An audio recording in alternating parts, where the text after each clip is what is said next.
Iran is on the streets again. Shutters down, crowded streets, internet reduced to a blip. Security forces move in. For Iranians, protest is not new, but the scale and the stakes feel different this time. To understand why, there are three moments that still shape Iran's present. In the late 1970s, Iran was ruled by Shah Mohammad Reza Pahlavi, a West-backed monarch with oil wealth, power, and a feared security apparatus. Protests started with inflation, corruption, inequality, and anger at the exclusion from power. Students marched, oil workers struck, clerics spoke, and crucially, Bazaar merchants shut their shops, choking the economy. That alliance broke the monarchy.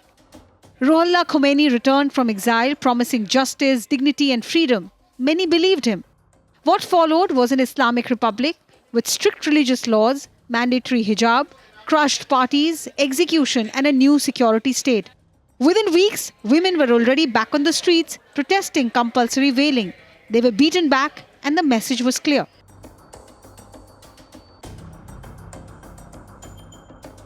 The new system did not end protest, it contained it with force.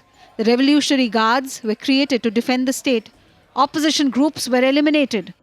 The 8-year war with Iraq silenced dissent through fear and sacrifice. By the 90s, unrest returned, mostly economic, price shocks, fuel rationing, and food inflation. Each time, the pattern repeated. Short protests, swift crackdowns, no accountability.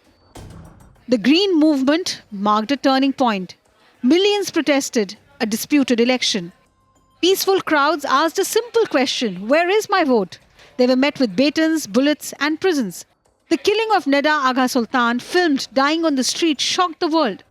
The state survived, but trust never recovered.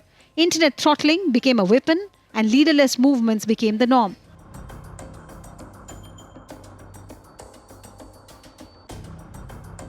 Everything changed in September 2022. Mahsa Amini, a 22-year-old Kurdish woman, died in police custody after being detained over her clothing. Authorities claimed illness. Her family said she was beaten. The country erupted. This was not just protest, it was refusal. Women removed headscarves in public. Students joined and men followed. The slogan, Women, Life, Freedom, spread across Iran and across the world. Hundreds were killed, more than 20,000 were detained, and executions followed. Yet, something irreversible happened. Women did not fully return to silence. 3 years later, the hijab is openly defied in cities. Police often look away. Schools relax enforcement, and public space has changed. Nobel laureate Nargis Mohammadi says state control has weakened because society pushed back. The Mahsa Amini uprising rewired society. It shifted women from the margins to the center, normalized everyday resistance, exposed the limit of fear, and it left behind unresolved anger, economic, political, generational. That anger didn't fade, it just waited.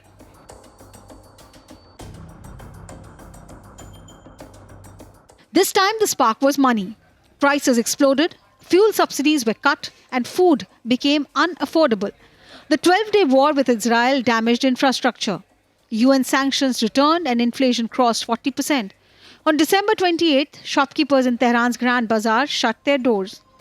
Bazaar merchants financed the 1979 revolution. They once benefited from the Islamic Republic, now they're turning against it. Their complaint is not ideology, it is volatility. They cannot price goods, cannot import, and cannot survive, while the Revolutionary Guards dominate the economy. This is the same class that helped bring down a king. The protests spread fast, Tehran to small provincial towns and also universities to rural streets. Slogans shifted, down with the dictator, death to the system. Some began chanting the name of the exiled prince, not always out of loyalty, but out of rage with the present. The movement remained largely leaderless. That has always been Iran's strength and its weakness.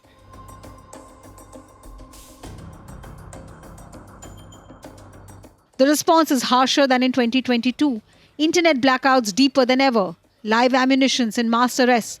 Hospitals overwhelmed. Morgues visible on leaked footage. Legal language is hardened too. Protesters are now labelled enemies of God, a charge that carries the death penalty. Ali Khamenei still holds ultimate authority, backed by the Revolutionary Guards who dominate security, politics, and large parts of the economy.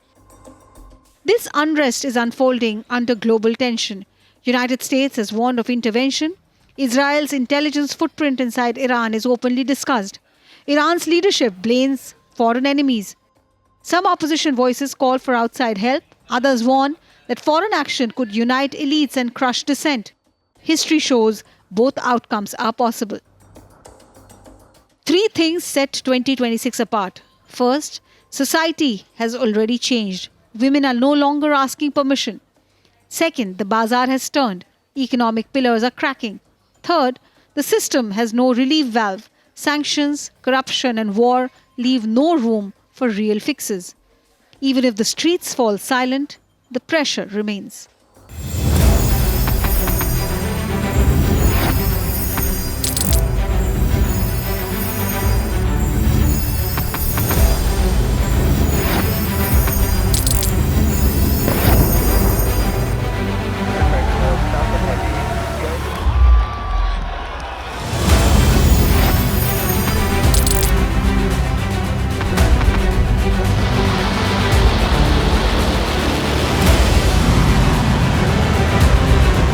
Been fighting so long and so hard that they don't know what the they're doing.